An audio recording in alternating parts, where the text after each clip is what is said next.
बारिश होने इस बारिश के मौसम में डरा दिया। किसको पकोड़े खाने का मन नहीं करता? लेकिन कुछ लोगों के पास टाइम नहीं होता और कुछ लोगों को अच्छे पकोड़े बनाने आते नहीं।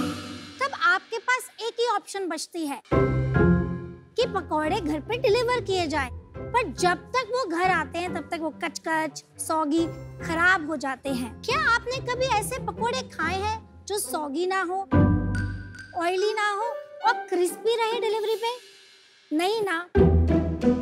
मैं एक पंजाबी हूँ और मैं एक बात बताऊँ आपको, ये प्रॉब्लम पराठों के साथ भी है। आपने कितने सारे ब्रांड्स इंडिया में देखे होंगे, पिज्जास के, बर्गर्स के, अब तो मोमोज के भी इतने सारे ब्रांड है भारत में।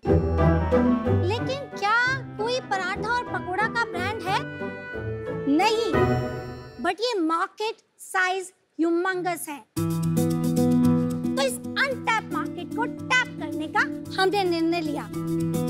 हाय sharks, I am Geetika Anand Gupta. Hi, I am Gaurav Gupta और हम हैं को-फाउंडर्स MOPP फूड्स के। Mad over parathas and pakoras, India का पहला पराठा एंड पकोड़ा ब्रांड। हमारे पराठास एंड पकोड़ास ना ही सौगी होते हैं, ना ही ऑयली होते हैं एंड आपके घर तक आने में वो क्रिस्पी रहते हैं। हम लोग एक क्लाउड किचन फॉर्मेट पे काम करते हैं। तो पराठास एंड पकोड़ास के अलावा हमारे पास डेली मील्स के लिए एक ब्रांड मिली and authentic north Indian curries के लिए एक ब्रांड मैड ओवर करी भी है। अभी तक हमने 3.5 लाख ऑर्डर डिलीवर किए हैं। अब आप भी सब कुछ बोलेंगे कि मैं भी कुछ बोल दूं? हमारी आस्क है 75 lakhs for 2.25% of the company. And sharks, अगर आपको पकोड़े पसंद हैं क्रिस्पी तो प्लीज इस डील में दिखाइए दिलचस्पी। 75 lakhs at 2.25, जल्दी से मैथ्स करो तो 33.33 करोड़, राइट? रफली 32 गया। क्या मैथ्स आप? बड़ा मैथ। वाह, वन मैथ जीनियस। सर एक किचन का यूनिट इकोनॉमिक्स समझा सकते हैं आप मेरे को फटाफट? सो एक किचन में हमारा टिपिकली जो डायरेक्ट कॉस्ट है which is food packaging is रफली अबाउट 35% और जोमेटो और स्विगी का जो कमीशन जाता है वो अबाउट 24-25%। तो डायरेक्ट कॉस्ट इज 60% और 40% इज आवर ग्रॉस मार्जिन। अभी 12% पे है HR कॉस्ट, 3% इज जो आपकी ऑक्यूपेशन कॉस्ट है which is rental and maintenance, 7% है आपका fuel and electricity and 3% miscellaneous. चलो मैंने डिसीजन बना लिया है। आपके नंबर्स इतने जबरदस्त हैं गौरव कि आपने जिस तरीके से इलेक्ट्रिसिटी कॉस्ट वगैरह, रिटेल इज डिटेल एंड मैं चलाता हूँ रिटेल बिजनेस, आधा 0.1-0.2% का हिसाब रखना पड़ता है, नहीं तो बिगड़ जाता है। तो मैं एक्चुअली सहमत नहीं हूँ कि 3 ब्रांड्स हैं। अगर ये एक ही ब्रांड होता जिसको आप बड़ा कर रहे होते तो शायद मैं एक बार फूड स्पेस में एंटर करता, पर शायद वो आज आपका विजन नहीं है, इसलिए मैं बाहर हूँ। इन्होंने सबने जो बताया है ये सब मेरे ही आइडियाज थे, तो इन्हीं की ये सेम रीजंस की वजह से मैं भी आउट हूँ। आपका नेक्स्ट ईयर का रेवेन्यू टारगेट क्या है? इस साल का 8.5 8.5 करोड़, ठीक है। गारंटीड आप कितना कर पाओगे अगले साल? सी अगले साल तक का जो हमारा इंटरनल टारगेट है as per our projections is रफली अबाउट 100 करोड़। अब समझा दो एक बार ये 8.5 से 100 करोड़ का सफर मेरे को एक बार। अभी हम 4 किचन या 5-6 किचन तक पहुंच जाएंगे। अगर हम अगले साल 40 किचन तक पहुंच जाते हैं, 40 से 50 के बीच में, तो सिंपल हमारा every kitchen contribution is about 2 to 2.5 crores, so that will multiply to 100 crores, 100 crores। तो आप हर किचन से अराउंड 2-2.5 करोड़ रुपए बनाएंगे? हाँ जी, हाँ जी। और EBITDA कितना देखेगा मेरे को इस टाइम पे? At the store level it will be about 20%, तो 20 करोड़ का, but at the corporate level it will be about 10 crores। Very good, आपके अच्छे क्वेश्चंस आ गए। अभी भी ऑफर ना देना तो आप इनको उठा के पटक देना। इतने क्वेश्चन के बाद आपके बिहाफ में हम कर देंगे। मैं ऑफर एक्चुअली देना चाहूँगा।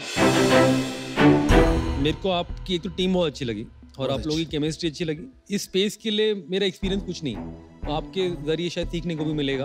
दूसरा, मुझे लगता है कि आप लोग प्रॉफिटेबल हो जाओगे क्योंकि आपके किचन यूनिट इकोनॉमिक पे प्रॉफिटेबल हो गए। 75 लाख आपकी आस्क थी, मैं 50 लाख का ऑफर देना चाहूँगा कैश ऑन इक्विटी साइड और 25 लाख का डेट, और मैं 5% इक्विटी चाहूँगा। हम पिछले महीने EBITDA पॉजिटिव कॉर्पोरेट लेवल पे आ गए हैं, तो जो वो बर्न था 2-3 लाख का उतना नहीं कर रहे हैं, तो हम आपको रिक्वेस्ट करेंगे अगर आप 75 लाख 5% पे कर लें बट डेट को हटा दें। Not bad. ये हमारा काउंटर ऑफर है, तो बहुत हेल्प हो जाएगी। रीजनेबल है। We have to be very fair to our initial supporters. मेरे को क्या अच्छा लग रहा है कि आप अपने जो करंट इन्वेस्टर्स हैं उनके बारे में सोच रहे हैं फेयरली, मेरा भी ख्याल रखेंगे आगे। बिल्कुल, definitely. It's a deal. Alright, well done. इतना अच्छा टेस्ट लगा मेरे को आपका, कांग्रेट्स। अरे वाह वाह वाह, थैंक यू, थैंक यू।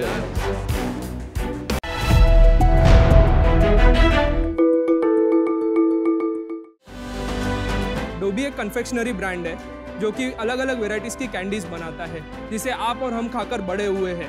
पर डोबी इसमें कुछ अलग करता है। हम डबल फ्लेवर्स की कैंडियाँ भी बनाते हैं, जैसे pineapple coconut, strawberry with lemon and pink guava and green guava, और हम इसे बेचते हैं अलग अलग पैकेजिंग साइजेस में। इसके अलावा हम कुछ अनोखे प्रोडक्ट्स भी बनाते हैं, टॉय कैंडीज जैसे, जो कि आते हैं 2 से 3 टॉयज के साथ, और अलग अलग कैंडीज के असॉर्टमेंट जो डोबी की है।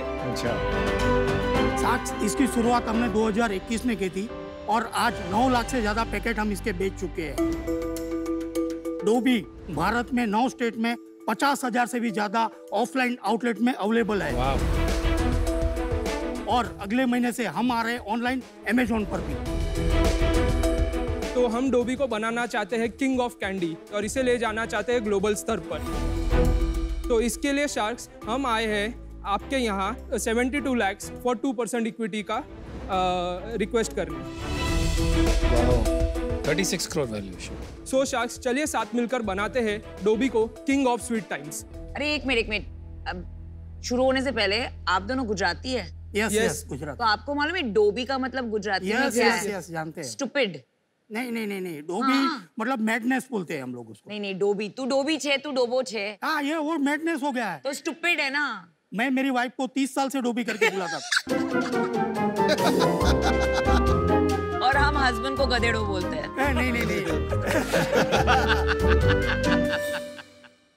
आप फादर हैं, आप सन है, राइट? यस। आप लोग जुड़वा भाई भी लग रहे हैं। अरे थैंक यू साहब। धर्मसी जी, ये कैसे सिलसिला शुरू हुआ डोबी का?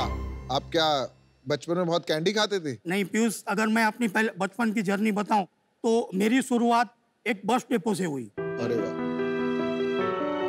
बस डेपो में कैंटीन में मैं कोल्ड ड्रिंक्स की बोतल खोल के देता था सब। क्या बात करते? वहाँ पर कैंडियाँ पड़ी रहती थी। मैं सोचता था ये कैंडियाँ बनती कैसे है। ये सोच के मैं कैंडी कंपनी में गया ढूंढ के। वहाँ पर देखा कैंडियाँ कैसे बनती है। फिर थोड़ा आगे जाके मैंने कैंडी की छोटी सी एक फैक्ट्री चालू की, लेकिन खुद की ब्रांड के लिए नहीं, मैं औरों को बना के देता था एज ए कॉन्ट्रैक्ट बेस पर। उसके बाद शादी हो गई, पहले ही एनिवर्सरी पे बच्चा था। हमारा सिलसिला वही चालू था, छोटा काम आहिस्ता चल रहा था। बड़ा हो गया, पढ़ के मैकेनिकल इंजीनियर हो गया। अरे वाह। बाद में पढ़ने के लिए फ्रांस गया और बॉम्बे आके बोला पापा एक ब्रांड बनाते हैं। उसके बाद कोरोना का ये पैंडेमिक आया, उस टाइम पे थोड़ा ट्रेजेडी हो गया हेल्थ का वगैरह। क्या हो गया भाई हेल्थ को? बाईपास हुआ मेरा। बाईपास? यस। मेरी चारों नसें 100% ब्लॉक थी। और अर्जुन, आप साथ में थे पापा के तब? डैड को 2018 में ही थोड़ी सी तकलीफें चालू हो चुकी थी, तो मैंने तभी ही जॉब छोड़ा, फ्रांस छोड़ के मैं इंडिया आ गया था 2018 में ही।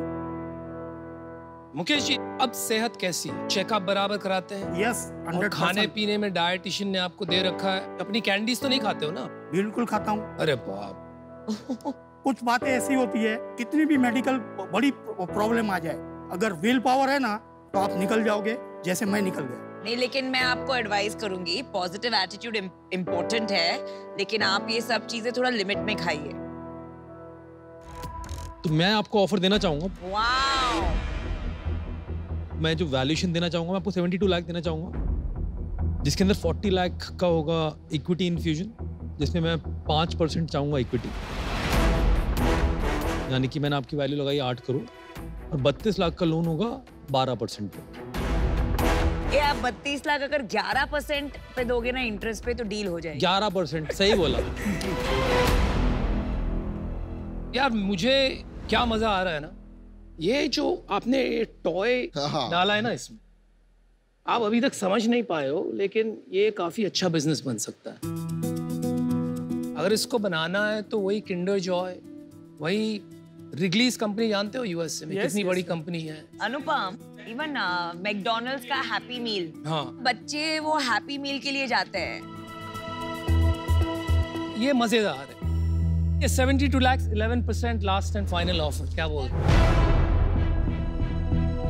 11%। आप अपनी इक्विटी बचाइए, ये बहुत ज्यादा इक्विटी ले लेंगे। आप ये सोचिए किसने आपका धंधा समझ लिया, कौन हेल्प कर सकता है, बाकी आपके ऊपर। सर तो हम आपको काउंटर करना चाहेंगे। हाँ जी। आप दोनों को 72 लाख फॉर 5% इक्विटी। ये तो आपने आधा कर दिया यार। साथ मिलके ग्रो करना है और थोड़ी इक्विटी भी बचानी है। मैं 72 लाख देता हूँ आपको 9% के लिए, हाँ की ना भी करो, नहीं तो आई एम आउट। बात तो करने दो भाई, बात तो करने दो। हाँ जी।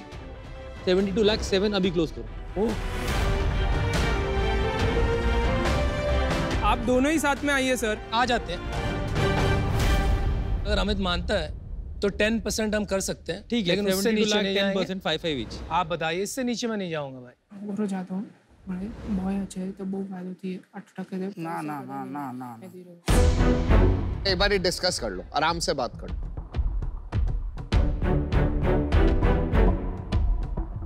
नो डील ना ना सोनो मुझे गाल पप्पा ही सोनो बाकी એટલો બધો ચાન્સ નહીં મળે ના કભી બેટા તું ન તો સમજાય मुझे એટલી બધી બ્રાન્ડ મુકે એડી તો ના દી 7% 7 तू न बोला जाऊं बोल क्या लग रहा है भाई? Amit sir 72 lakh for 6%। चलिए मैं आउट हूँ भाई, मेरा इससे नहीं होगा। देखो मैंने 72 लाख 7% दिया था, 1% इधर उधर नहीं करते, मजे आएंगे साथ करने में। चलो थैंक यू वेरी मच, मजा आया। अमित इक्विटी के लिए लड़ना ठीक है, मैं कह रहा हूँ हाँ 0.5% क्लोज करे, 6.5 में करना। चलिए ठीक है, अमन ने मेरे को बोला था इसलिए मैं कर रहा हूँ 6.5%, ना आपकी ना मेरी 6-7 अब खत्म। अमन ने बोला था इसलिए कर। Okay done deal done well done, well done.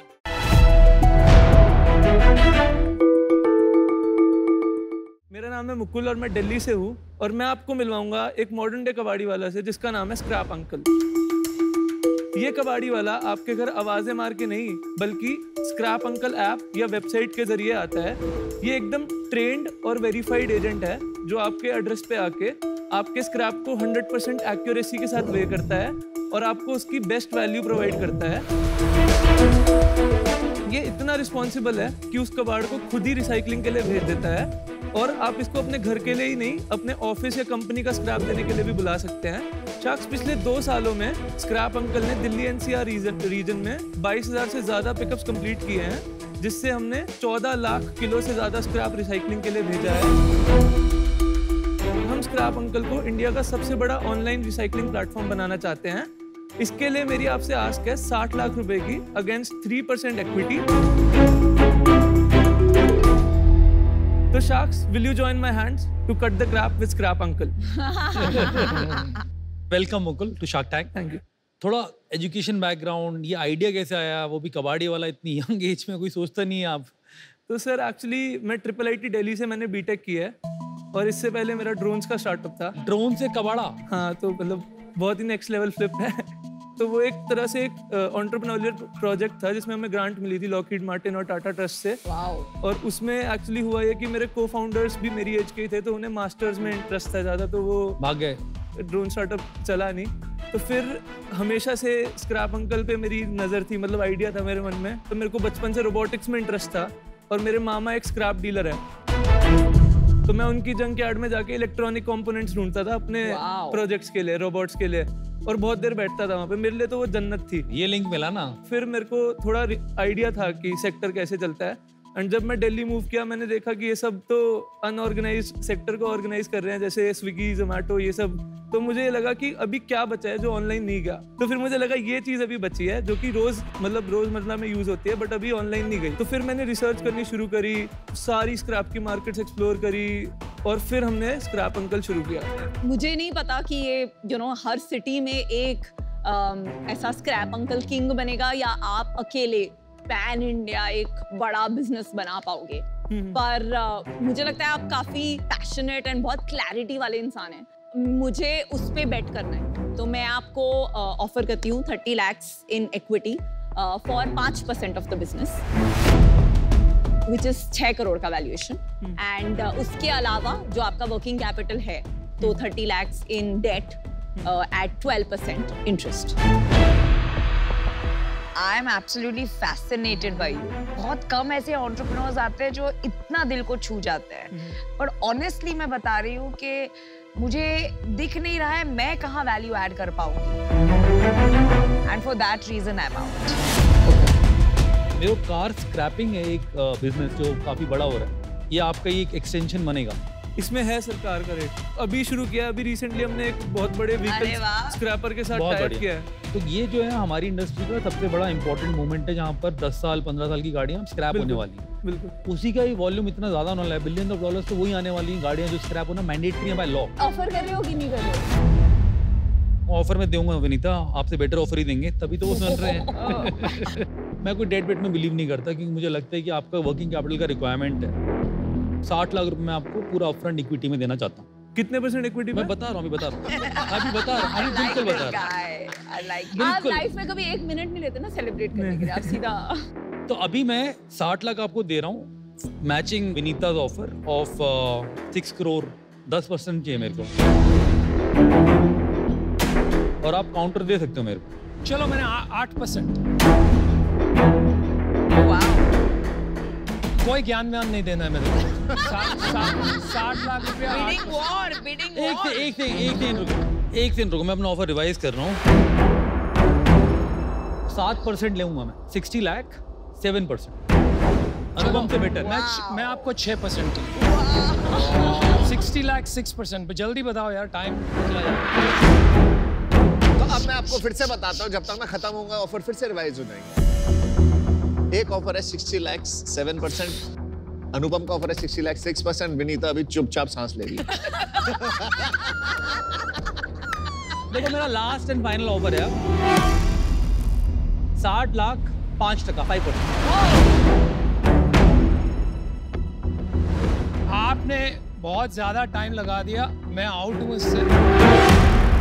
मुझे नहीं करनी है डील। देखिए ये बिजनेस जो है ये बहुत ऑपरेशनली हैवी है। दूसरी बात ये है आपका फ्रीक्वेंसी ऑफ परचेज बहुत छोटा है, तो महीने में एक बार, 2 महीने में एक बार। तो जब भी ये होता है तो ब्रांड लॉयल्टी बहुत मुश्किल हो जाती है। आपने तो बोला था आप ज्ञान नहीं दोगे। मैं भी यही बोलने वाला था। मैंने क्या, मैंने ऑफर दिया है, ज्ञान नहीं दूंगा। अभी ऑफर वापस ले रहा हूँ तो आपको ज्ञान दूंगा। आप बंदे लाजवाब हो, आपको दिल से सलाम, जो काम आपने किया है। I am out. बहुत बढ़िया, डील पक्की सर।